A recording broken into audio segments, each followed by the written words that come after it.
ఒక పక్క మీకు సంబంధించినటువంటి అనుకూల మీడియా, సోషల్ మీడియా, అన్ని రకాలైనటువంటి మీడియాలు కూడా ఈరోజు మాట్లాడుతున్నాయి. దాన్ని సమర్థిస్తుంటే ఇంతకన్నా సిగ్గు చేయటటువంటి వ్యవహారం చంద్రబాబు గారు మరొకటి ఉంటుందా అనేటువంటిది మీరు ఆలోచన చేయండి. కాబట్టి మీరు ఆయన ఏదో ఒక మీడియాని నడిపినట్టుగా ఆయన ప్రపంచానికి నీతులు చెప్పేటువంటి వాడికి ఈరోజు మీరు ఏ విధంగా మాట్లాడుతున్నారంటే ఎదుటి వాడికి చెప్పేదానికి నీతులు మేము ఆచరించడానికి కాదు అన్నట్టుగా చంద్రబాబు నాయుడు ఏదైతే మాట్లాడుతున్నారు.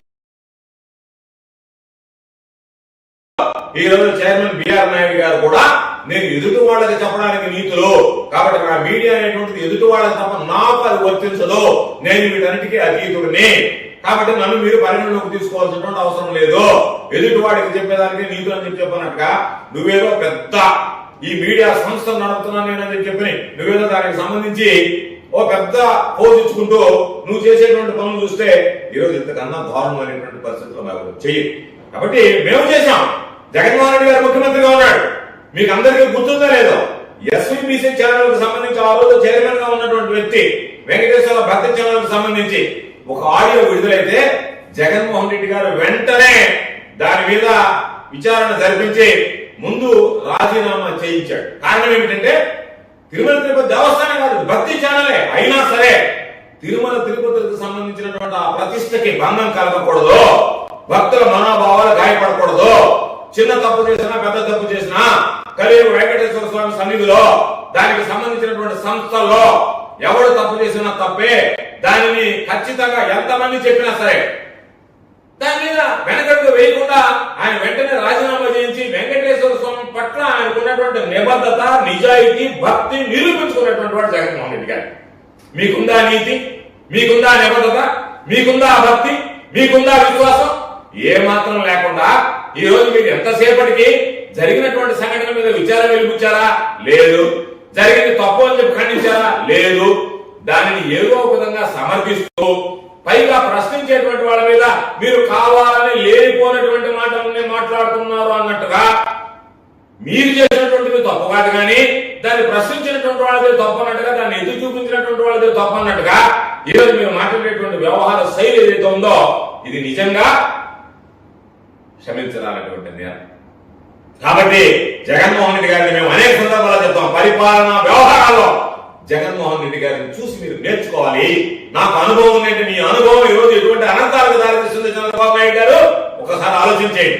జగన్మోహన్ రెడ్డి గారు వచ్చినటువంటి మొదటి విడతలో ఏదైనా చిన్నపాటి సంఘటన జరిగితే ఆయన ఏ విధంగా స్పందించేవాడు, మీరు ఈ రోజు ఏ విధంగా స్పందిస్తున్నారనేటువంటిది గతంలో ఎస్వీబీసీ ఛానల్ చైర్మన్ గా ఉన్నటువంటి వ్యక్తి పట్ల జగన్మోహన్ రెడ్డి గారు ఏ విధంగా వ్యవహరించాడు, వైఎస్ఆర్ కాంగ్రెస్ పార్టీ ప్రభుత్వం ఏ విధంగా వ్యవహరించింది, వైఎస్ఆర్ కాంగ్రెస్ పార్టీ ప్రభుత్వంలో ఏదైనా ఆరోపణ దెబ్బతింటుందంటే ఏ విధంగా దాన్ని నిరోధించడానికి ఇటువంటి వ్యక్తుల పట్ల మేము కఠినంగా వ్యవహరిస్తాం తప్ప తన మన అనేటువంటి ముందు ఎవరిని ఉపేక్షించమన్నట్టుగా ఆ రోజు జగన్మోహన్ రెడ్డి గారు సంకేతం ఇస్తే ఈ రోజు మీరు మీ ఇష్టారాజ్యంగా సాక్షాత్తు తిరుమల తిరుపతి దేవస్థానానికి చైర్మన్ గా ఉన్నటువంటి వ్యక్తి అనైతిక కార్యక్రమాలకు పాల్పడుతూ ఈరోజు ఆ వీడియోలు బయటపెడితే ప్రపంచ వ్యాప్తంగా వెంకటేశ్వర స్వామి ప్రతిష్ట, వెంకటేశ్వర స్వామి తిరుమల తిరుపతి దేవస్థానం యొక్క ప్రతిష్ట ఈరోజు మనంతట మనమే దిగజార్చుకునేటువంటి పరిస్థితి పడితే మొన్నటి దాకా లడ్డు వివాదం, ఈరోజు మరలా బిఆర్ నాయుడు గారి వివాదం ఎక్కడికి వెళ్ళిపోతుంది దానికి సంబంధించినటువంటిది అనేది ఒక్కసారి మనం ఆలోచన చేయాల్సినటువంటి విషయం. నువ్వు తెలియక చేసావని ఒప్పుకో,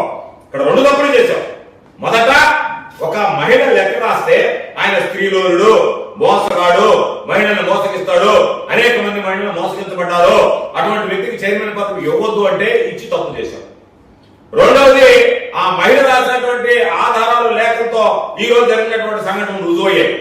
ఈ రుజువైన తర్వాత ఆయన్ని వెంటనే తొలగించాల్సింది పోయి ఆ తొలగించకుండా మేనమేషాలు లెక్క పెడతా ఒక పక్క ఎవరైతే ప్రశ్నిస్తారో వారి మీదనే నిందలు మోపుతా, ఆయన చేసినటువంటి తప్పును కూడా మీరు బుకాయిస్తా, ఆయన తరఫున ఒకరితో పుచ్చుకొని మాట్లాడతా ఈ రోజు ఆయన రాజీనామా చేయకుండా అటువంటి వ్యక్తులను కొనసాగిస్తూ ఈ రోజు నాకు చంద్రబాబు నాయుడు చెప్పేటువంటి విషయం ఏమిటంటే మీరు ఎవరికైతే టీటీడీ చైర్మన్ పదవి ఇచ్చారో ఆ వ్యక్తి పట్ల నాకు గౌరవం లేదు, దేని పట్ల వ్యవస్థ పట్ల భక్తి లేదు, భయం లేదు, కాబట్టి వెంకటేశ్వర స్వామి ఈరోజు తిరుమల తిరుపతి దేవస్థానాన్ని కూడా నేను రాజకీయ వేదికగా మార్చేసి నా ఇష్టారాజ్యంగా నా స్వార్థ రాజకీయాల కోసం నేను దాన్ని ఉపయోగించుకుంటాను అన్నట్టుగా మీరు ఏర్పడ్డాడు. అందుకనే ఆయన మాట్లాడేటువంటి మాటలు చూస్తే ఈరోజు ఎటువంటి మాటలు మాట్లాడుతున్నాడు బిఆర్ నాయుడు గారు, అటువంటి వ్యక్తిని అసలు ఎప్పుడో తీసి ఇవ్వాలి.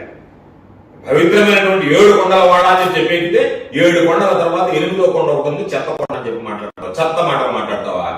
భగవద్గీత గురించి భగవద్గీత ఏముంది దాంట్లో మొహాన్ని ఉమ్మేస్తున్నారు అంటారు. మొహాన్ని ఉమ్మేయడం లేదు బిఆర్ రెడ్డి గారు, మీ ముఖాన్ని ఉమ్మేస్తున్నారు. భగవద్గీత అనేటువంటిది ఈ సృష్టి పుట్టినప్పటి నుంచి ఉన్నటువంటి, కాబట్టి పరమ పవిత్రమైనటువంటి గ్రంథం. ధర్మాన్ని ఏ విధంగా ఆచరించాలనేటువంటి గ్రంథం. ఈరోజు తిరుపతి దేవస్థానానికి వెళ్తే మీరు పాపం ఏమి చూస్తూ వెళ్తున్నారో ఏమి చూస్తూ వెనకొస్తున్నారో తెలియదు, కానీ ధర్మం రక్షిత ఉంటుంది. ధర్మాన్ని కాపాడండి, అది మిమ్మల్ని రక్షిస్తుంది. ధర్మాన్ని ఆచరించండి, మిమ్మల్ని రక్షిస్తుంది అని చెప్పి రాస్తుంటారు.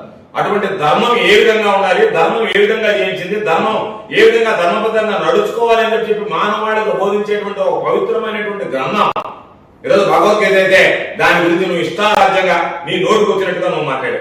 అదేవిధంగా దాన్ని చూసిన తర్వాత ఆ వీడియోలో ఒక పక్కేమో దాంట్లో ఏమి తప్పుందో నాకేం కనపడటం లేదే అంటాడు. దాన్ని బయట పెట్టిన సంగతి తెలుస్తానంటాడు. అంటే నీ సంగతి భగవంతుడు తెలుస్తుంటే ఒక పక్క, దాన్ని చూసి ఆలోచన చేయకుండా నువ్వు ఎవరో సంగతి తెలిసింది, ఇప్పుడు తమ సంగతి తేల్చింది, తమ సంగతి తేలిపోయింది. దాని గురించి చెప్పండి. అదేమంటే నాకేమన్నా పని పాట లేదనుకున్నారు ఇక్కడ రావడానికి. నీకు పని ఉంది, పాట ఉంది, 2 ఉన్నాయని అర్థమైంది. ఇప్పుడు పనే కాదు, నీ పాట కూడా నువ్వు చెప్పినట్టే. చూస్తే నాకేం పని పాట లేదా అన్నావు. నీకు పని ఉంది, పాట ఉంది. నీ వ్యవహార శైలి చూసిన తర్వాత నీకు అన్ని రకరకాలైనటువంటి ఉన్నాయని చెప్పని గుర్తుకొచ్చి ఐఎమ్ వెరీ స్ట్రాంగ్ అన్నావు. స్ట్రాంగ్ కాబట్టి కదా ఈ వయసులో కూడా తమటువంటి కార్యకలాపాలు నిర్వహిస్తున్నారు. వీక్ ఎవరు చెప్పాడు? నువ్వు స్ట్రాంగే, కానీ నీ స్ట్రాంగ్నెస్ నువ్వు చూపించేటువంటి తీరు బాగలేదు కదా. భక్తిలో నేను స్ట్రాంగ్ మనిషిని, నేను దేవుడికి సంబంధించినటువంటి సేవలు ఉంటాయి, కానీ నువ్వు ఇతర సేవల్లో తరలిస్తా అటువంటి వ్యక్తి భగవంతుడి సేవకు పనికిరాడు అని చెప్పి ఈ సమాజం భావిస్తుంటే, నేను చాలా స్ట్రాంగ్, నేను తగ్గేదే లేదు, నేను ఎఫ్ఐఆర్ కట్టిస్తాను, చైర్మన్ గా ఉన్నటువంటి కరుణాకర్ రెడ్డి సుబ్బారెడ్డి గారు ఏం చేశారని నేను బయటపెడతానంటే నువ్వు బెదిరిస్తావా? బ్లాక్ మెయిల్ చేస్తావా? నేను ఎవరు అడగకూడదా?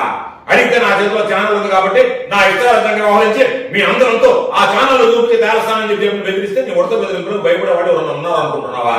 మేము ఎవరు? నువ్వు 5 సంవత్సరాలు 10 సంవత్సరాల నుంచి చూపిస్తున్నావు మా మీద. మేము ఎవరు నీ ఉడత బెదిరింపులకు భయపడేవాడు లేవే. ఏ రోజు మేము నిన్ను చూసి భయపడలేదే, నిన్ను ధీటుగా ఎదుర్కొన్నామే, నీ ఛానల్ కు సంబంధించి అసలు పట్టించుకోలేదే.